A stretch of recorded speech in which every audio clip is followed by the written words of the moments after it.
شب برات میں حضور نے فرمایا قبیلہ بنو کلب کے بکریوں کے بالوں کے برابر اللہ بخش دیتا ہے، اللہ صدا لگاتا ہے، اللہ کہتا ہے کہ جناب ہے کوئی مجھ سے مغفرت مانگنے والا، ہے کوئی مجھ سے رزق مانگنے والا، ہے کوئی مجھ سے عمر میں برکت مانگنے والا، یہ ساری صدائیں لگاتا ہے۔ یہ سب ہمیں کون بتا رہا ہے؟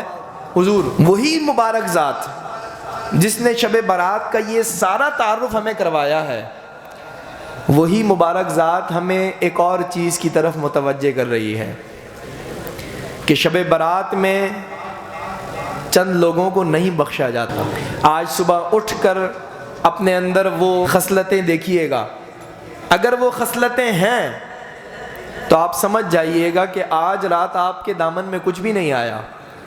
اور اگر یہ خصلتیں نکل گئی ہیں تو سمجھ جائیے گا کہ آج رات اللہ نے آپ کو حقیقتاً بخشش عطا فرما دی ہے۔ کیا؟ حضور نے فرمایا شرک والے کو نہیں بخشتا اللہ، مشرک کو نہیں بخشتا، فرمایا والدین کا نافرمان نہیں بخشا جائے گا۔ آج رات بڑی آپ نے مسجد میں رو رو کر دعائیں کی، اور آپ کے والدین اگر گھر میں آپ سے ناراض بیٹھے ہیں تو آپ کا یہاں رونا آپ کے فائدے کے لیے بولے نہیں ہے، وہ ساری عبادتیں موڑ توڑ کر آپ کے منہ پر دے ماری جائیں گی، جاؤ دفع ہو جاؤ۔ حضور نے فرمایا والد کی رضا میں خدا کی رضا ہے، جس کا والد اس سے راضی ہے سمجھ جائے کہ پروردگار اس سے راضی ہے، اور جس کا باپ ناراض ہے سمجھ جائے کہ اس کا رب اس سے ناراض ہے۔ والدین کی فرما برداری نہ کرنے والا اس رات میں کچھ بھی نہیں پاتا۔ صبح اٹھ کر دیکھیے گا، اگر آپ کے والدین آپ سے ویسے ہی خدا نخواستہ ناراض ہیں جیسے ابھی مسجد آنے سے پہلے تھے، تو سمجھ جائیے گا کہ آپ کے پلے کچھ آیا نہیں ہے، اور یہ خود بخود راضی بھی نہیں ہوں گے۔ یہاں توجہ مل رہی ہے،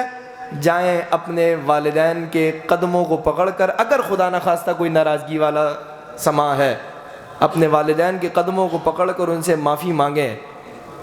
والدین ظالم بھی ہونا، پھر بھی والدین سے بدتمیزی نہیں ہوتی،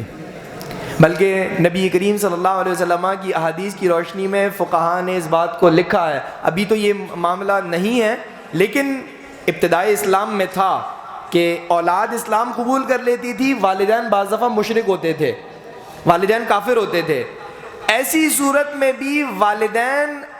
کی فرمانبرداری مسلمان پر لازم تھی، سوائے دو چیزوں کے، ایک شرک کی دعوت وہ دیں تو اسلام نہیں چھوڑنا، شرک کے بارے میں ان کی فرمانبرداری نہیں کرنی، اور گناہ کے بارے میں اگر کوئی والدین کافر ہیں اور وہ گناہ کی طرف مسلمان کو بلاتے ہیں تو اس میں فرمانبرداری نہیں ہوگی۔ اس کے علاوہ ان کے سامنے ہاتھ باندھ کر کھڑے ہونا ہے کہ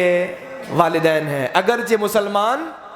تو آج کل تو ایسا ماحول نہیں ہوتا کہ والدین خدا نخواستہ کافر ہوں، اگر مسلمان ہیں اور وہ گناہ کی طرف نہیں بلاتے تو ان کے سامنے انسان کو ایسے کھڑا ہونا چاہیے جیسے بادشاہ کے سامنے غلام کھڑا ہوتا ہے۔ ان کی ہزار غلطیاں، ان کی ہزار زیادتیاں، وہ ظاہراً پورا معاشرہ آپ کو گواہی دے کہ آپ کا باپ آپ سے ظلم کر رہا ہے، آپ کی ماں آپ سے ظلم کر رہی ہے، لیکن اسلام اور پروردگار عالم اس بات کی اجازت نہیں دیتا کہ آپ والدین کو معاذ اللہ برا کہیں یا ان سے بدتمیزی کریں یا ان سے ناراض ہو جائیں۔ ٹھیک ہے، وہ کریں گے تو اللہ کی بارگاہ میں انہوں نے بھی جواب دینا ہے، وہ اپنے جواب خود دیں گے، لیکن اگر آپ نے ظلم کیا، زیادتی کی اور بدتمیزی کی تو آپ نے اپنی قبر میں جا کر اپنا حساب دینا ہے، اور پروردگار پوچھے گا کہ والدین سے کیسا سلوک رہا۔ قرآن مجید فرقان حمید میں جگہ جگہ اللہ تعالیٰ نے اپنی توحید کے فوراً بعد والدین کے حقوق کا ذکر کیا ہے، وَبِالْوَالِدَيْنِ إِحْسَانًا وَبِالْوَالِدَيْنِ إِحْسَانًا وَبِالْوَالِدَيْنِ إِحْسَانًا، کہ والدین کے ساتھ احسان کرنا ہے۔ بعض بچوں کو یہ آج جو نوجوان نسل ہے نا، وہ کہتے ہیں ہمارے والدین نے ہمارے ساتھ کیا ہی کیا ہے،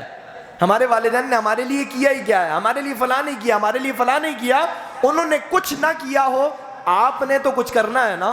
آپ نے تو شب برات آپ کو پیغام ہے، کچھ بھی آپ کے پلے نہیں آئے گا اگر صبح آپ جائیں اور آپ کے والدین آپ سے ناراض ہیں،